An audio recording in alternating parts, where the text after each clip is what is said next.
District of Conservation is sponsored by CFACT. To learn more about our sponsor, head over to cfact.org. Thank you so much for listening.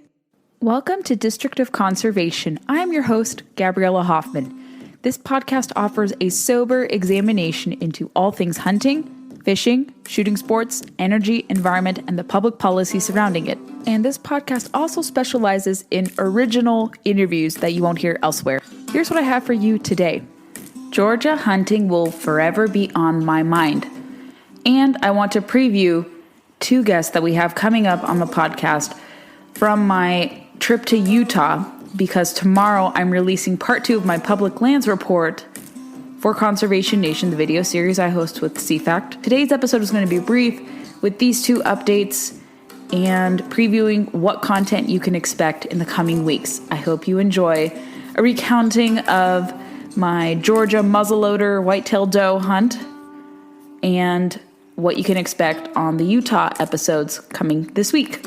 Over the weekend, I went to South Georgia to participate in the Hunter Recruitment Project's Women's Hunt. And this is a nonprofit organization I'm going to talk about in detail more. We're going to hopefully sit down with some of the co-founders in the coming weeks. But I went on this trip with them, and a lot of different organizations are involved. Black Rifle Coffee Company, for instance, Yeti, and many more outdoor companies you all are probably familiar with. And I got to meet some really impressive women who you'll get to know, familiarize yourselves with better here on the show, like I said, in the coming weeks, but more specifically about the deer I harvested. Some of you may have seen on social media a picture of me with my second deer ever, my first eastern doe, white-tailed doe, and I want to recount the story of how it went down for you while I have you on this podcast today. Georgia had multiple seasons when I was in town this past weekend. We were staying in Ellaville, which is just above Americus, and I have a friend in Albany, Jalen Johnson, who has been on the program before. He is a new commissioner there in the town of Albany.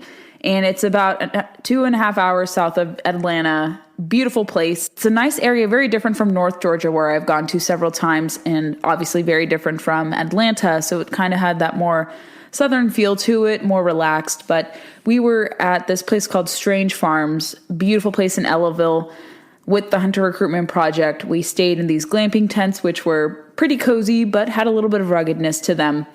And like I mentioned, there were several deer seasons kind of overlapping with our stay. When I arrived on the 20th, it was archery season, which runs through basically most of deer season in any state, even here in Virginia, but theirs is pretty long. And then it was like a week of primitive firearms, muzzleloader, and I was told I'm going to hunt muzzleloader on Friday, October the 21st. I don't hate muzzleloaders, but I've been skeptical of them before. But when I first hunted with them, it was my first ever deer hunt, so to speak, in Virginia. I was not comfortable using it. It was an intimidating weapon. And this time around, I kind of redeemed myself with it, because in the years since I've done that experience hunting with Ken Perrott, the experience wasn't bad, but when you're a novice, sometimes it is intimidating to use muzzleloaders because it's a whole different apparatus than shooting a conventional rifle. This time, I was more controlled. I had better controlled breathing. I was more familiar with shooting muzzleloaders, having done a few media trips in the 4 years since I first tried muzzleloader hunting. I did some muzzleloader shooting with BPI Outdoors, with CVA and Bergara. CVA is what largely has muzzleloaders, kind of modernized muzzleloaders, which are really nice and easy to control. And so I wasn't intimidated to use it. I was like, oh, I want to do crossbow, but I was like, okay, I'll do muzzleloader. I'll get over this little fear or grip I have with it. Got to do it. And I was paired with another more experienced hunter, with my new friend Dana, who works with Black Rifle Coffee Company. Since I wasn't really a novice, it was just like, having someone to kind of reassure you, because some other women involved in the hunt never had hunted deer before. So I wasn't brand new, but I guess I would say I'm advanced beginner in terms of my hunting level abilities. I can take good shots, but I am nowhere near ready quite yet to do it-yourself hunts, but I probably will get there at some point in the near future, God willing. But Dana and I went to a redneck blind on the property that we were hunting. We were there in the afternoon because we were told that deer were moving closer to the evenings, and the temperature was fluctuating quite a bit. When we got there, it was like 70s, 60s, and then in the evenings, it was chilly. All of the East Coast has been kind of chilly in the evenings. We're settling into fall, and so it's not atypical, but it was a little colder than I expected, even for late October. And so mornings are chilly. We were told that deer were not really moving, and I wanted to get sighted in, of course. I was like, okay, afternoon hunt. Found out my partner would be Dana from BRCC. We go to the blind, we get situated. And of course, I remembered from sitting in blinds previously, you have to be super quiet. You can't really fidget, make a noise. And I think cumulatively, we were sitting and hunting for 3.5, 4 hours, give or take, from the time we entered the blind until we retrieved my deer. And like many hunting trips, you're going to wait a little bit, even if you have the conveniences of a blind, an elevated blind like the one we were using. And we didn't see any deer maybe for the first hour, hour and a half. And then deer started to trickle into this feed area, this really nice field that was kind of nestled against this forest. And the brush in South Georgia is pretty thick. North Georgia had very similar vegetation, thick vegetation. I don't recall the type of plants that were there, but like North Georgia, I felt like South Georgia was pretty thick, but different kind of ecology down there. But really interesting place. So farmland, kind of this nice little patch with a feeder, and there were deer coming eventually. And we saw in total, I think, a dozen, a little bit more than a dozen deer. But this first grouping of deer came in. There was bucks, there were does, there were button bucks. And if you're new to hunting and you're not sure, sometimes those button bucks can be really similar to does. And if you're not careful and look closely enough, you may mistake a doe for a button buck. Like I said, last day of muzzleloader season, I got mentally prepared. We decided in. I was cognizant of me knowing that I would be shooting with a muzzleloader, was not intimidated by it, kind of understood it, and was like, okay, maybe I will get over this little hang up I have with muzzleloaders and redeem myself. And we were using one of the organizers, Baker Levitt, who works also with BRCC and Hunter Recruitment Project. And he told me that I was the first person to use his muzzleloader to christen it and to take a successful shot. So that was really cool to know that and to give good luck to whoever uses it next for future Hunter Recruitment Project events. We see this first batch of deer. I kind of prepare my muzzleloader. I prepare the muzzleloader not to take a shot perhaps, but just to see if I get a clear enough shot. I think the first doe I really set my sights on was about 70 yards away, but it was moving and it was kind of deciding whether or not to go into this forest. And I was like, okay, I'm not comfortable and I needed to adjust the scope and make sure I have a good reading of it because my vision sometimes, even with contacts, can be a little blurry. So I was like, okay, maybe not take this, put back my safety on, wait for the next doe to come. And it's a waiting game. Deer hunting is a waiting game, even with a lot of deer. But you have to be, again, extremely cautious to make sure you are hitting the right deer if you're told to specifically seek out does, white-tailed does. Some time passes by, more bucks, more does come in, and they're just hanging way out of a comfort zone for me to shoot. I think I could have probably shoot them at 100 yards, but I still wasn't comfortable. I was like, okay, under 100 yards, I'll be very comfortable. And the sun was starting to set. This is another batch of time passed, maybe 2.5 hours, 3 hours in, and a couple does go beyond the feeder, come left towards us, to my left, and they're moving more, and I'm able to kind of see that I can get shot. So I adjusted the scope. I positioned the muzzleloader through kind of one of the windows that opens in this redneck blind because it's kind of heavy to hold by yourself. So I needed a foundation to place the gun on safely so I could see the deer clearly, look through the scope, and make sure I have a good reading of it. And I was like, it's now or never. I need to get this done. And I don't want to have to repeat in the morning. Not that I wouldn't have wanted to hunt with rifle or crossbow, but I was like, okay, if I'm hunting muzzleloader, I might as well do something and be successful, or do something and get a result from this, because I've waited long enough. I've been patient enough The deer is perfectly broadside. Seeing that I had good coverage, seeing that it was reasonably close and that I had a good angle on it, I had a good sighting on it, I looked through the scope, took off the safety, and I was ready to go. I pulled the trigger. Couldn't see the deer after I took the shot, and Dana was also similarly looking to make sure that I had hit the target as well, this deer in question. And it's a little hard with muzzleloader smoke, with gunpowder smoke, to see in the cloud that's left over from it. She reassured me that I did take a shot because she heard wrestling in the brush nearby. And she was very confident I did. So we high-fived. I'm like very calm. And I was like, okay, I think I did it. Then a few of the guys were coming back to get us. Actually, providential, how funny they came. Like a few minutes after I took the shot, we were summoned to be taken back to the camp. And we told them, hey, we got a deer. And they were in disbelief initially. Then we're like, no, we heard it go through the bushes. And so they go to search for the deer. Deer is there. I forget exactly how many yards inland from the place I took the shot it was. Once the deer had expired fully, we dragged her out. I took a grip and grin under the stars and constellations that marked the South Georgia sky.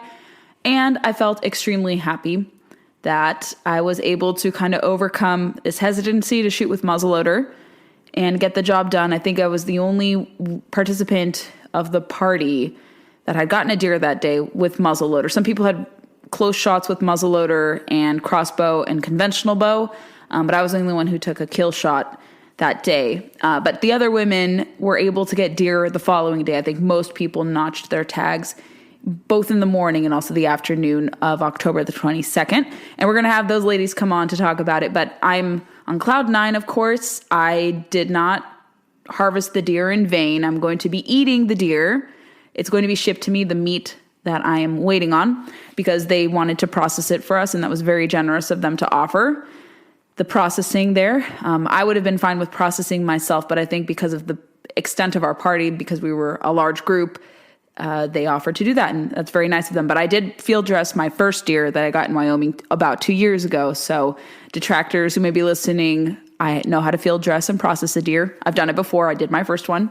But I understand for time purposes, it was easier to do that, and I can't wait to get it because meat is expensive and deer meat, venison, is delicious, and it's a lot of fun to create dishes with it. I think this time around with the deer coming my way, we're going to probably make some, of course, venison roasts. I love those. I want to try to make some jerky successfully again because last time I tried, it did not work. I did something wrong. I goofed up with the recipe that I attempted last time with my whitetail doe from Wyoming.